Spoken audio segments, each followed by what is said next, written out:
Hello friends, audience, जितने भी विद्यार्थी, इंग्लिश के लर्नर और जो भी दर्शक आप इस छोटे से हमारे वीडियो को देख रहे हैं, मैं आप सभी को हार्दिक नमस्कार करता हूं। सबसे पहले मैं बताऊं कि मैं पिछले लगभग 25 साल से इंग्लिश पढ़ा रहा हूं। इंग्लिश का एक कोचिंग के रूप में मैं बच्चों को शिक्षा दे रहा हूं। मेरे कुछ अच्छे विद्यार्थी, मेरे कुछ अच्छे मित्र मुझे परामर्श दिए कि सर आप इतने अच्छे से इंग्लिश बताते हैं तो क्यों ना छोटे छोटे वीडियो बना करके सोशल मीडिया पर या हम लोगों को प्रोवाइड करते। इससे क्या होता है कि जो बच्चे इकोनॉमिक कारण से जो वंचित रह जाते हैं इंग्लिश पढ़ने से, उन्हें बहुत विशेष फ़ायदा हो जाता है। मुझे उनका सुझाव बहुत ही बेहतरीन लगा और इसी से इंस्पायर्ड होकर के मैं छोटे छोटे वीडियो बना करके जो इंग्लिश से कंटेंट है मैं कोशिश कर रहा हूँ।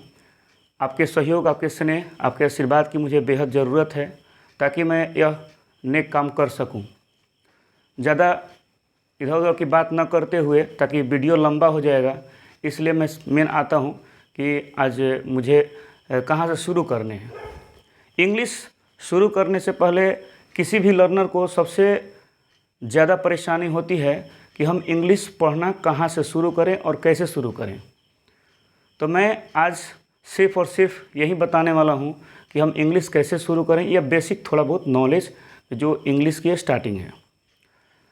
सबसे पहले कोई भी लर्नर हो, कोई स्टूडेंट हो या कोई भी इंग्लिश सीखना चाहता हो, तो सबसे पहले क्या होता है कि उन्हें एक रजिस्टर पर, एक कॉपी पर सबसे पहले कंटेंट बनाने चाहिए कि हमें पढ़ने क्या क्या है। तो मैंने इसीलिए यहाँ पर हेडिंग दिया है कि हाउ टू स्टार्ट इंग्लिश। यदि इंग्लिश से स्टार्ट करने जा रहे हैं तो पहला आपका कंटेंट टॉपिक होना चाहिए कि मेक द कंटेंट्स। पहले आप जितने भी कंटेंट्स हैं, जैसे ग्रामेटिकल कंटेंट्स हैं, मान लीजिए basic introduction, parts of speech, sentence, tense, passive voice, degree, remove to narration, जो भी कंटेंट्स हैं मैं आगे नेक्स्ट वीडियो में बताऊंगा एक एक करके। लेकिन पहले कंटेंट्स बना लीजिए। और इसके बाद जो लैंग्वेज लिटरेचर होते हैं, कंपोजिशंस के कुछ टॉपिक होते हैं, जैसे पैसेज हो गए, प्रेसिस राइटिंग हो गए, लेटर एप्लीकेशन हो गए, या कोई निबंध हो गया, कोई ऐसे हो गया, पैराग्राफ हो गए, डायरी हो गए, नोटिस हो गए, जो भी होते हैं उसका सबसे पहले हम कंटेंट बना लें कि मुझे पढ़ने क्या होते हैं। इसके बाद हम शुरू करेंगे सबसे पहले basic introduction of letters, words and sentence. मैंने ये 3 वर्ड क्यों चुना, लेटर्स, वर्ड्स एंड सेंटेंस? क्योंकि जब आप इंग्लिश सीखने जा रहे हैं तो इंग्लिश, मैंने यहाँ पर एक और चीज़ लिखा है थर्ड में कि English is not only a subject but also a language. क्योंकि जो भी इंग्लिश के सीखने वाले जो विद्यार्थी होते हैं तो उन्हें लगता है कि यह एक सब्जेक्ट है, यह एक सिलेबस है, चलिए हम कहीं ट्यूशन पकड़ लेते हैं या किसी शिक्षक से कुछ पढ़ लेते हैं ताकि हम परीक्षा में अच्छे अंक प्राप्त कर लेंगे। तो आई थिंक वे सिर्फ सिलेबस के नज़रिए से देखते हैं। तो मेरा एक सुझाव है कि वह सिलेबस के सिर्फ नज़रिए से न देखें, इसे एक लैंग्वेज के रूप में देखें, तो सिलेबस ऑटोमेटिकली उसमें आ जाएगा, मेरे समझ से, जो मेरा अनुभव कहता है। इसलिए उसे सिर्फ और सिर्फ एक सब्जेक्ट के रूप में न देखें, सब्जेक्ट के रूप में देखें लेकिन सिर्फ और सिर्फ सब्जेक्ट के रूप में न देखें, उसे एक लैंग्वेज के रूप में देखें, उसको एक एब्रोड रूप में देखें, ताकि वो सारा कंटेंट, उस सिलेबस जितने भी आपके स्टैंडर्ड के होंगे सभी आ जाएंगे, यदि लैंग्वेज के दृष्टिकोण से देखते हैं तो जैसे हम इंग्लिश लैंग्वेज सीखते हैं तो लैंग्वेज को हम ब्रेक करते हैं तो कहीं ना कहीं सेंटेंसेस से लैंग्वेज बनते हैं। कई प्रकार के सेंटेंसेस बोलते हैं, उसको हम कलेक्ट करते हैं तो एक लैंग्वेज बनता है, भाषा बनता है। या कोई भी हम लैंग्वेज यूज़ करते हैं तो कहीं ना कहीं सेंटेंसेज में उसको हम यूज़ करके ही बनाते हैं। सेंटेंस को हम ब्रेक करते हैं तो वर्ड्स में आता है, वर्ड्स को ब्रेक करते हैं तो लेटर्स में आता है, लेटर्स से नीचे कुछ तो होता नहीं है। तो सबसे पहले यदि कोई भी लैंग्वेज सीखने जा रहे हैं तो हम क्या करते हैं, पहले अक्षर का ज्ञान प्राप्त करते हैं, लेटर्स का। तो चूँकि हम इंग्लिश सीखने जा रहे हैं तो सबसे पहला हमारा काम होना चाहिए कि हमें अक्षर का ज्ञान हो। स्वाभाविक है, जब इंग्लिश सीखते हैं तो आपके मन में, मस्तिष्क में एक ही फिगर आता है ABCD, ए से लेकर के जेड तक। मुझे यहाँ लिखने की आवश्यकता नहीं है, क्योंकि आप समझ रहे होंगे कि ABCD जो होता है वो हमारा अंग्रेजी के 26 अक्षर होते हैं। तो यहाँ भी एक प्रश्न आता है कि इंग्लिश के लेटर्स कितने होते हैं। हिंदी में तो टोटल आप काउंट करके देख लेंगे, व्यंजन वर्ण और स्वर्ण वर्ण के टोटल मिला करके 52 लगभग होते हैं, लगभग क्या 52 होते ही हैं। और इंग्लिश में भी 52 होते हैं। आप आश्चर्य कर रहे होंगे कि 52 मैं क्यों बोल रहा हूँ, क्योंकि जब आप एज ए लर्नर सीखने जा रहे हैं तो आप कहीं ना कहीं उसको राइटिंग में करते हैं, रिटेन में करते हैं। तो उसमें क्या होता है कि हम लोग जैसे इंग्लिश लेटर्स को अल्फ़ाबेट्स कहते हैं, तो इसमें हम स्मॉल लेटर लिखते हैं और कैपिटल लेटर लिखते हैं।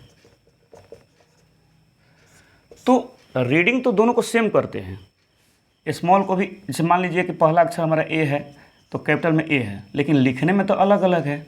तो एक शिक्षार्थी को, एक लर्नर को दोनों लेटर्स को जानने की आवश्यकता होती है। मैंने इसीलिए कहा कि 26 और 26 दोनों को सीखने की आवश्यकता है, इसलिए आपका सीखने के लिए आपका 52 लेटर्स होता है। इसको हम प्रोनाउंसिएशन में भले 26 करें, लेकिन रिटेन में हमारा 52 होता है। मैंने इसीलिए इसका डिस्कशन किया। और चलिए हम 26 पर ही बात करते हैं फिलहाल। तो 26 में से हम जैसे हिंदी में अक्षर को 2 भागों में बांटते हैं, स्वर वर्ण और व्यंजन वर्ण, तो उसी तरह से इंग्लिश में भी हम लोग उसको 2 भाग में, 2 पार्ट में हम डिवाइड करते हैं। एक होता है हमारा वॉवेल, एक होता है कॉन्सोनेंट। जैसा कि वॉवेल में हम लोग लिखते हैं ए ई आई ओ you, A E I O you. सभी बच्चे जो भी इंग्लिश सीखते हैं, किसी भी स्टैंडर्ड के, जब इंग्लिश सीखना प्रारंभ करते हैं तो इसकी जानकारी सबसे पहले दी जाती है, ए ई आई ओ यू। इसके बाद जो शेष 21 लेटर्स बचते हैं उसको हम लोग कॉन्सोनेंट कहते हैं। चलिए, ये तो हमारा हो गया अल्फ़ाबेट्स। इसका कहीं ना कहीं यदि आप कॉन्सोनेंट वॉवेल की जानकारी रखते हैं तो आगे चल करके जो भी हम ग्रामर के कंटेंट्स स्टडी करेंगे तो कहीं ना कहीं इनकी ज़रूरत है, क्योंकि कुछ रूल्स वॉवेल्स एंड कंटेंट्स के बेस पर ही बनाए गए हैं। उसको हम लोग आगे देखेंगे। सबसे पहले हमें जानना होगा कि लेटर्स क्या है, वर्ड्स क्या है, सेंटेंस क्या है। यह तीनों जो शब्द है ये बहुत देखने में आसान लगता है, लेकिन कहीं ना कहीं if a student is asked to define, I think he is absolutely confused to define how to define it। तो बच्चे डिफाइन कैसे करें, इसको बताएं कहीं किसी को, ये कहीं ना कहीं कन्फ्यूजन बना रहता है। तो कन्फ्यूजन होने की आवश्यकता नहीं है, क्योंकि किसी लैंग्वेज का जो पहला यूनिट होता है वो होता है लेटर। लेटर को हम लोग मिला करके वर्ड बनाते हैं, वर्ड को मिलाकर सेंटेंस बनाते हैं, सेंटेंस को मिलाकर लैंग्वेज। इस तरह से लैडर वाइज हम आगे बढ़ते हैं। तो हमने यहाँ पर छोटा छोटा मैंने कुछ सेंटेंस में मैंने इसको डिफाइन करने का प्रयत्न किया है। जैसे मान लीजिए कि हमारा लेटर्स है, वर्ड्स है और सेंटेंस है। मैंने तीनों को यहाँ पर पहले से मैंने इसलिए लिख लिया कि लंबा वीडियो ना बने, मैं लिखते समय टाइम लगेगा, इसलिए मैंने पहले से लिख लिया। लेटर्स में जैसे मान लीजिए अक्षर है, जिसको हम लोग इंग्लिश सीख रहे हैं तो ABCD की बात करेंगे, हिंदी सीखते हैं तो क ख की बात करते हैं, अ आ इ की, लेकिन यहाँ पर इंग्लिश सीख रहे हैं तो लेटर्स की बात कर रहे हैं। तो आखिर इसको डिफाइन कैसे करेंगे, चूँकि अब हम भाषा सीख रहे हैं, भाषा की सबसे छोटी इकाई है, तो बस वही बात बोल देना है कि it is a smallest, sorry यहाँ पर ए नहीं होना चाहिए, इट इज़ द होना चाहिए, क्योंकि हमने सुपरलेटिव डिग्री का प्रयोग किया है। It is the smallest unit of a language. यह भाषा की, किसी भी भाषा की सबसे छोटी इकाई है। And it is not broken in another parts. हम ABCD को तोड़ नहीं सकते हैं। सेंटेंस को तोड़ेंगे तो वर्ड में आएगा, वर्ड को तोड़ेंगे तो लेटर्स में आएगा, लेकिन लेटर्स को कहाँ से तोड़ेंगे, अब ABCD को कहाँ से तोड़ेंगे, इसलिए उसको तोड़ते नहीं है। इसलिए मैंने बच्चों को समझने के लिए मैंने यहाँ लिखा है कि it is the smallest unit of a language and it is not broken in another parts. जैसे मैंने एग्जाम्पल के रूप में लिखा है ABC and dot dot dot करके Z तक कर दिया है। आप 26 लेटर्स को ही फिलहाल समझिए। इसे 26 लेटर्स में हम लोग स्मॉल लेटर लिखते हैं 26, 26 एंड कैपिटल लेटर भी लिखते हैं 26। चलिए, इतनी जानकारी तो होती ही है सबको। इसके बाद वर्ड्स को डिफाइन कैसे करें, क्योंकि हम लेटर्स को मिलाएंगे तो कहीं ना कहीं वर्ड बनेगा, वर्ड को मिलाएंगे तो सेंटेंस बनेगा। तो वर्ड का डिफिनेशन बहुत सिंपल है, क्योंकि हम अक्षर को मिलाते हैं तभी शब्द बनते हैं, वर्ड बनते हैं। तो मैंने वही काम यहाँ पर किया है। A group of letters which gives a complete sense is called a word. A group of letters मतलब अक्षरों का समूह जो एक कंप्लीट सेंस दे, माने कंप्लीट अर्थ दे, उसे हम एक वर्ड कहेंगे। मैंने एक यहाँ पर अक्षर कुछ यूज किया है YBO, मैंने यहाँ पर इसको एरो दे करके क्रॉस किया है, क्योंकि कुछ बच्चे क्या होते हैं कि जब उनसे पूछा जाता है कि शब्द किसे कहते हैं, वर्ड किसे कहते हैं, तो सीधे बोल देते हैं कि अक्षरों के समूह को हम लोग शब्द कहते हैं। तो अक्षरों के सिर्फ मिला देने से शब्द नहीं बनता है, अक्षरों को मिलाइए और उसका एक अर्थ निकलना चाहिए, उसका मीनिंग निकलना चाहिए। तो ऐसे तैसे कहीं भी लेटर्स मिला देंगे तो वर्ड नहीं बनता है। मैंने वही काम किया यहाँ पर कि YBO लिख दिया है जानबूझकर कि इधर उधर, तो इसको हम वर्ड नहीं कहेंगे, क्योंकि हमारा डिफिनीशन कंप्लीट नहीं होता है, इसलिए इसे सूटेबल तरीके से अरेंज करने होते हैं। इसलिए मैंने लिखा है यहाँ पर BOY, तब जाकर के बॉय मीन्स लड़का होता है, एक मीनिंग निकलता है। तो यानी कि मीनिंगफुल होना चाहिए, आपका जो लेटर का कलेक्शन होना चाहिए, कॉम्बिनेशन होना चाहिए, वो एक मीनिंगफुल होना चाहिए, तभी जा करके हम अर्थ कहते हैं। इसको हिंदी में कह सकते हैं कि अक्षरों के सार्थक समूह को शब्द कहते हैं। Similarly a sentence is also can also be defined A group of words which gives a complete sense. उसी तरह से मैंने सेम टू सेम डिफिनीशन लिखा है, जानबूझ के याद करने में बच्चों को सुविधा होगी कि जैसे मैं लिखा है ग्रुप ऑफ लेटर्स, तो आप कर देंगे ग्रुप ऑफ वर्ड्स, तो वो जा करके यहाँ पर वर्ड की जगह सेंटेंस हो जाएगा। तो मैंने लिखा है कि group of words which gives a complete sense is called a sentence, मतलब कि शब्दों के ऐसा समूह जो एक पूर्ण अर्थ देता हो। यहाँ मैंने एक छोटा सा सेंटेंस यूज किया है। सेंटेंस को मैंने कुछ वर्ड का समूह लिखा है, मैंने यहाँ पर बॉय कर दिया है, पुअर कर दिया, ए कर दिया, राम कर दिया, इज कर दिया, तो क्या एक सेंटेंस हुआ? नहीं। इसीलिए मैंने यहाँ पर क्रॉस कर दिया है, क्योंकि ये कोई मीनिंग नहीं दे रहा है, कंप्लीट मीनिंग नहीं दे रहा है, इधर उधर वर्ड डिसअरेंज किया हुआ है। मैंने यहाँ पर अरेंज कर दिया, Ram is a poor boy, एक कंप्लीट सेंस निकल रहा है कि राम एक गरीब लड़का है। तो इस तरह से कंप्लीट सेंस देने वाले को शब्दों के कलेक्शन, शब्दों के समूह को ही हम अरेंजमेंट को ही हम लोग एक सेंटेंस कह सकते हैं। आगे चलकर हम लोग सेंटेंस पढ़ेंगे, उसका भी क्राइटेरिया है कि जिससे हम लोग कैसे सब्जेक्ट लिखते हैं, वर्ब कहाँ लिखते हैं, अनदर वर्ड्स को कहाँ लिखते हैं, और उसके बाद फुल स्टॉप होता है कि नोट ऑफ एक्सक्लेमेशन होता है कि नोट ऑफ इंट्रोगेशन होता है। हम लोग सेंटेंस के काइंड्स में पढ़ेंगे आगे चल करके। फिलहाल मैंने एक बेसिक इंट्रोडक्शन दिया कि लेटर्स क्या होते हैं, वर्ड्स क्या होते हैं और सेंटेंस क्या होते हैं।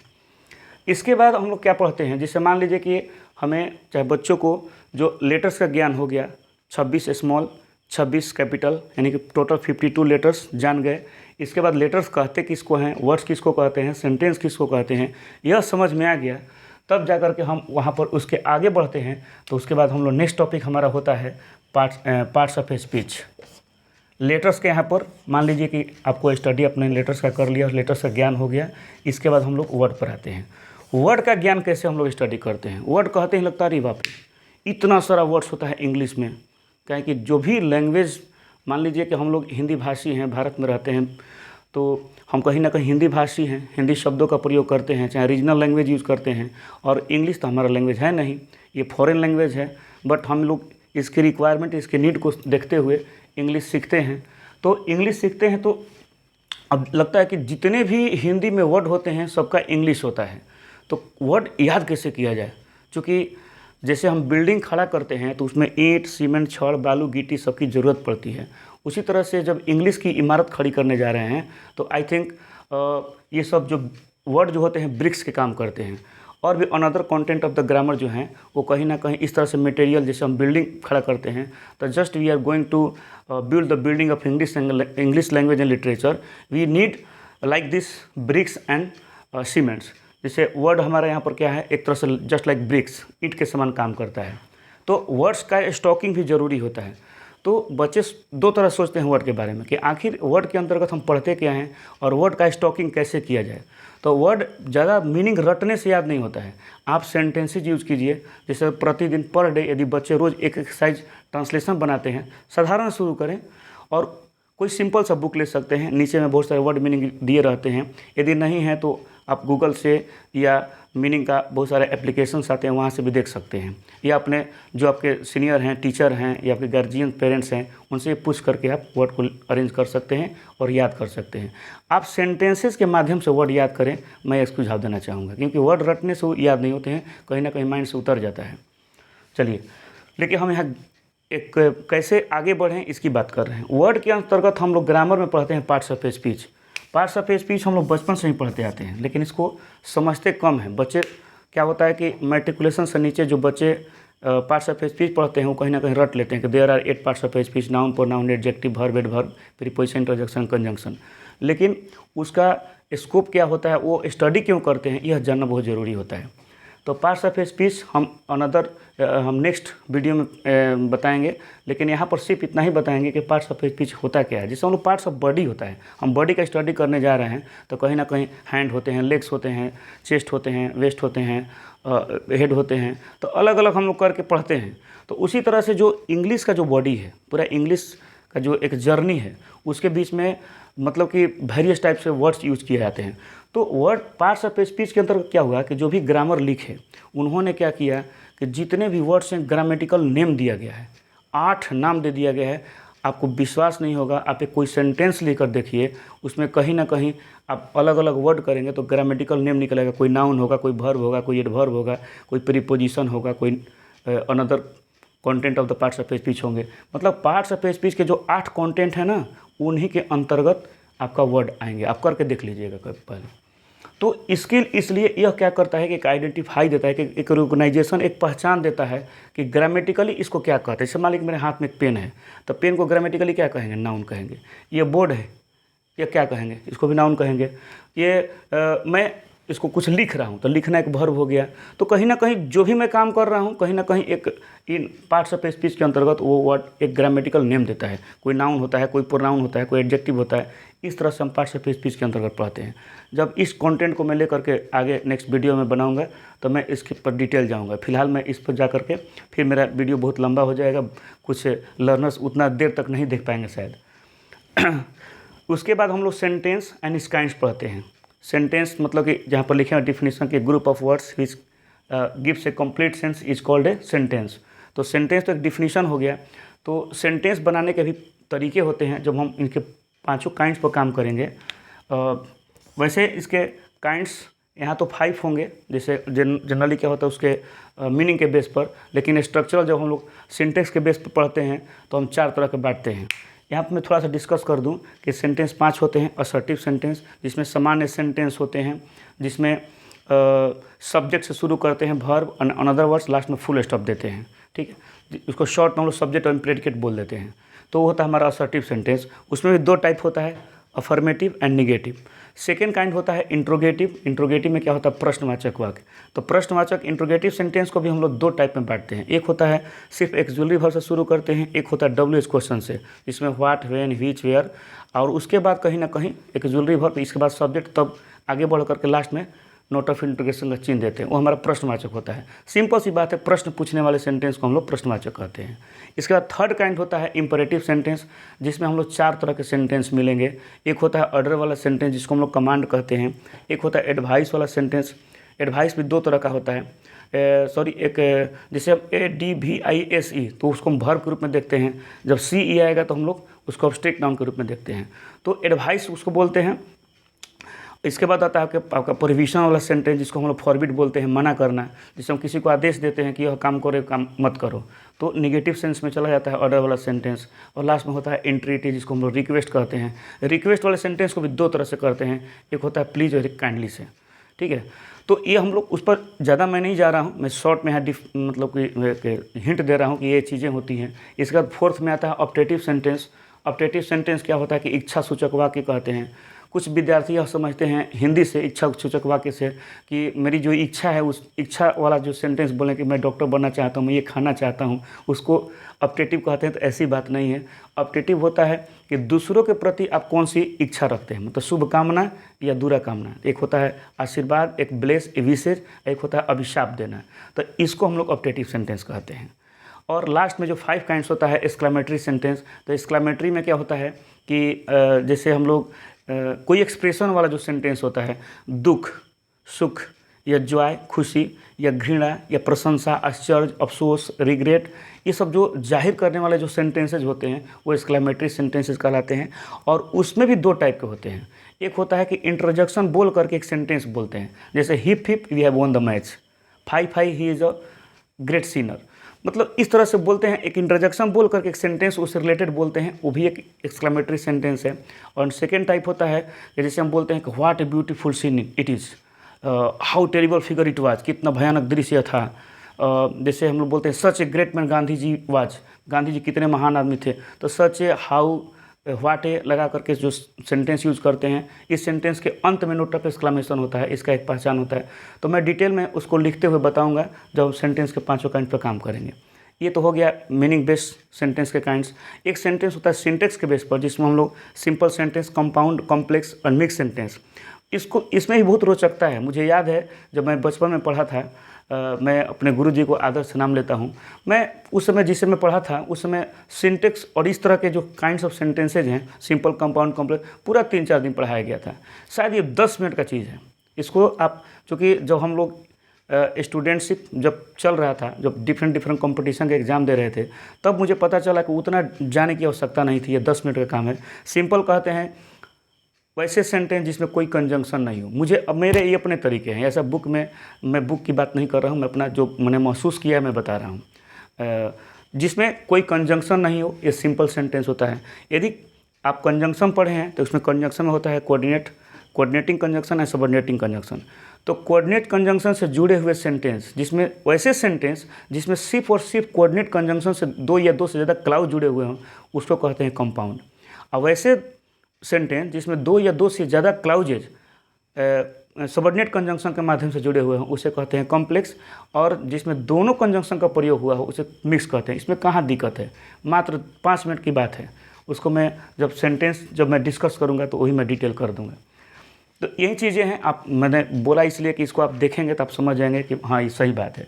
इसके बाद हम लोग सेंटेंस पढ़ने के बाद, पार्ट्स ऑफ स्पीच के बाद सेंटेंस पढ़ते हैं। सेंटेंस पढ़ने के बाद हम टेंस पर आते हैं, क्योंकि टेंस जैसे हम लोग मकान बना करके लिंटरिंग करते हैं, जहाँ से हम बिल्डिंग खड़ा करते हैं, वो समझ लीजिए कि उस बिल्डिंग का वो नींव है, स्टार्ट एक तरह से। मतलब it means if you are going to learn tense structure, it means you come on the track where you can start the journey of English language. It means कि you will be capable to translate the different kinds of sentences using different principal verbs. तो अभी मैं tense नहीं पढ़ा रहा हूँ, मैं बताना चाहता हूँ कि टेंस का जर्नी जो होता है, टेंस क्या होता है कि आप सेंटेंस बनाना डिफरेंट वर्ब से या वर्ब के टाइम के अनुसार सेंटेंस बनाना सीखते हैं, तो आप वहाँ से इंग्लिश लैंग्वेज की जर्नी आपकी वहाँ से शुरू हो जाती है। तो इस तरह से हम इंग्लिश जब शुरू करते हैं तो हम पहले हम कंटेंट बनाते हैं, इसके बाद हम एक बेसिक नॉलेज होता है, लेटर किससे कहते हैं, वर्ड किससे कहते हैं, सेंटेंस किससे कहते हैं, ये जानते हैं। इसके बाद इस रूप में इसको देखें कि हम इंग्लिश को हम सिर्फ एक सब्जेक्ट के रूप में ना पढ़ें, एक लैंग्वेज के रूप में पढ़ें, तो बहुत सारा चीज़ इंप्रूव हो सकता है। इसके बाद हम लोग स्टार्ट करते हैं कि लेटर्स तक किससे कहते हैं, थोड़ा जानें कि कॉन्सेंट कौन है, वॉवेल क्या है, इसका इंपॉर्टेंस क्या है। इसके बाद हम लोग यहाँ पर फिर पार्ट्स ऑफ स्पीच को स्टडी करें। इसके बाद सेंटेंस को, ये टेंस को। मैंने ये 4 कॉन्टेंट्स इसलिए लिखा है, basic introduction, letters, words, sentence and tense.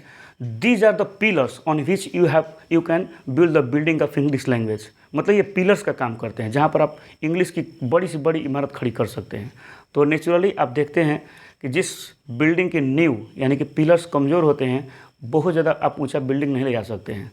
तो मेरे तरफ से स्टूडेंट्स को या लर्नर्स को यही एडवाइस है कि जब आप एक इंग्लिश लैंग्वेज की एक ऊंची इमारत खड़ी करना चाहते हैं तो आप इस पिलर्स को मजबूत जरूर करें। सबसे पहले आप बेसिक जानें कि इंग्लिश में छोटी छोटी बातें जाननी जो ज़रूरी होती है उसको जानने का प्रयास जरूर करें। आप समझें कि लेटर्स में बहुत सारी छोटी छोटी चीज़ें हैं, पार्ट्स ऑफ स्पीच के अंतर्गत बहुत सारी चीज़ें हैं। मैं एक एक कंटेंट को मैं नेक्स्ट वीडियो में बताऊंगा। इसके बाद सेंटेंस को ठीक से जानें, इसके बाद टेंस को ठीक से जानें, तो इसके बाद ग्रामर के जितने भी कंटेंट्स हैं इतना इजीली आप समझ सकते हैं कि आप कल्पना नहीं कर सकते हैं। मुझे जो मेरा अनुभव है 25 साल का इंग्लिश बताने का, सिखाने का बच्चों को, उसके आधार पर मैं बता रहा हूँ कि ग्रामर में कुछ नहीं है और ग्रामर में बहुत कुछ है। तो आप जब बेसिक नॉलेज में स्ट्रांग होते हैं तो आगे के कंटेंट में किसी प्रकार की दिक्कत नहीं होगी। मैं ये प्रूफ करके दिखाऊंगा। जब मैं इसको मैं जब बता लूँगा तब मैं दिखाऊंगा कि देखिए ये मैं जो पैसिव वॉइस बता रहा हूँ, या मॉडल एक्सुलरीज बता रहा हूँ, टाइम एंड टेंस बता रहा हूँ, नरेशन बता रहा हूँ, या सिंथेसिस हो, पंक्चुएशन हो, यूजेज ऑफ प्रीपोजिशंस हो, या कोई भी ग्रामेटिकल क्वेश्चन टैग्स हो, इम्फैटिक्स हो, मतलब कोई भी ग्रामेटिकल कॉन्टेंट्स में बताऊँगा तो मुझे इतना आपको ईजी लगेगा कुछ है ही नहीं, बेकार में हेडक लिए हुए थे। और सेकेंड चीज़ कि जब आप इंग्लिश स्ट्रॉन्ग करना चाहते हैं तो ग्रामर को यूं ही मत देखें, क्योंकि बहुत सारे स्पोकन क्लासेस होते हैं, मैंने देखा है, मैंने भी किया है पटना में। तो मुझे वहाँ बताया जाता है कि ग्रामर की ज़रूरत नहीं है इंग्लिश स्पीकिंग करने के लिए, लेकिन ये मुझे बाद में महसूस हुआ कि बिल्कुल गलत है, क्योंकि बिना ग्रामर के, मतलब विदाउट ग्रामर ये सेंटेंस कांट बी इमेजिन्ड। आप एक सेंटेंस की कल्पना कैसे कर सकते हैं बिना ग्रामर का? तो ग्रामर के बगैर तो कुछ नहीं हो सकता है। ग्रामर्स मीन्स कि grammars support you to have the correct sentences. तो करेक्ट सेंटेंस रखना कंपलसरी है। Then you can feel the confident while you are getting a chance to say something. It means if you are going to write something, if you are going to say something, मतलब everything is being done with the basic knowledge, with the entire knowledge of the grammar. So grammar बहुत ज़रूरी है। Grammar को हम deny करके हम English language strong नहीं कर सकते हैं। तो हम लोग धीरे धीरे हम बेसिक रूप से आप लोगों को कोशिश करूँगा कि ग्रामर पर विशेष मैं ध्यान दूँ। इसलिए जो भी लर्नर्स जो हमारे इस वीडियो को देख रहे हैं, मैं छोटे छोटे वीडियो बनाकर डालते रहूँगा। जो भी मेरा नॉलेज है, मैं ये नहीं कहता कि बहुत जानता हूँ, चाहे मुझे जानकारी बहुत अच्छी है, लेकिन मेरा जो अनुभव है वो मैं कोशिश करूँगा। यदि बाय द वे जल्दी जल्दी बोलने में, इस वीडियो बनाने में थोड़ी बहुत मिस्टेक हो जाए तो मैं क्षमा चाहता हूँ और कोशिश करूँगा। मुझे लगेगा, मैं वीडियो को देखूँगा भी, अपना वीडियो को, मुझे लगेगा कि मैंने कुछ गलत कर दिया है तो मैं उसको अगले वीडियो में बता दूँगा कि मुझे ये गलती हो गई थी। तो इस रूप में आप देखें, मुझे अपना स्नेह दे, प्यार दे और अपने जितने भी बच्चे हैं जो इंग्लिश सीखना चाहते हैं, जिनको इंग्लिश सीखने में दिक्कत हो रही है, ट्यूशन के अभाव में चाहे पैसे के अभाव में इंग्लिश नहीं सीख पाते हैं, मैं यह मेहनत मैं इसीलिए कर रहा हूँ कि ताकि मैक्सिमम बच्चों तक ये चीज़ जाए। अभी कोरोना पैंडेमिक में बहुत सारे बच्चों का इंग्लिश क्या अनदर सब्जेक्ट के भी ट्यूशन छूट गए हैं, तो उनको दिक्कत हो रही है पढ़ने लिखने में। तो मैं ऑनलाइन क्लासेस भी लेता हूँ बच्चों को, मतलब अपने स्कूल के बच्चों को, चाहे और भी हमारे जो कोचिंग के विद्यार्थी थे, मैंने पूरे पैंडेमिक में ऑनलाइन क्लास लिया हूँ, अभी भी चल रहा है मेरा। लेकिन मुझे उन्हीं के एडवाइस से मुझे लगा कि ये चीज़ करना चाहिए ताकि ज़्यादा से ज़्यादा जो भी मेरे पास ज्ञान है थोड़ा बहुत मैं कुछ लर्नर्स में, जो विद्यार्थियों में मैं अपनी तरफ से दे सकूँ, तो मेरा सौभाग्य होगा। और इसी कोशिश में मैं कोशिश कर रहा हूँ। तो आप मेरे वीडियो को थोड़ा फैलाएं। मैं कोई ऐसा नहीं कुछ दूसरे में मेरा को इंटेंशन नहीं है। मैं चाहता हूँ कि ज़्यादा से ज़्यादा बच्चे देखें, सीखें, तो मुझे लगेगा कि मेरा मेहनत सफल हो गया और मुझे लगेगा बहुत सुकून महसूस होगा। और इसी के साथ मैं अभी फ़िलहाल इस वीडियो को मैं फ़िलहाल के लिए तो मैं अथी कर रहा हूँ। तो आप सभी को बहुत बहुत धन्यवाद एक बार, और फिर मिलते हैं नेक्स्ट वीडियो में। बहुत धन्यवाद।